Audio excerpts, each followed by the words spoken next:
আমি হরিপদ দাস। আমার স্বরচিত একটি কবিতা হৃদয়ের মাঝে। শীত বিদায়ের ফাগুনের ছোঁয়ায় খসে পড়েছে গাছের পাতা, দেখে মনে হয় শুকনো আদুরের মতো। আমি ভর দুপুরে বারান্দায় বসে গাছগুলোর দিকে তাকিয়ে মনে মনে ভাবছি, গাছগুলো বাঁচবে তো?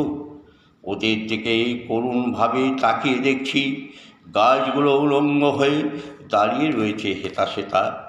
এমন সময় ভর দুপুরে আমার কানে ভেসে এলো কোকিলের সুমধুর ডাক, আমার হৃদয়ে সাড়া দিয়ে যায়। আবার কখনো উচ্চস্বরে কোকিলের মাতৃহার সন্তানের কান্না। আমার মনে হয় গাছগুলোকে জরাজীর্ণ দেখে মৃত ভাবছে, আমাদের আশ্রয়দাতা আর বেঁচে নেই। গাছ আমাদের পিতামাতা স্নেহ ভালোবাসা দিয়ে বুকে আগলে রেখেছেন গাছের ডালে। তাই তো আমরা সংসার বেঁধেছি স্বামী স্ত্রী পুত্র সন্তানদের নিয়ে আমাদের আশ্রয়দাতা পিতামাতার কোলে।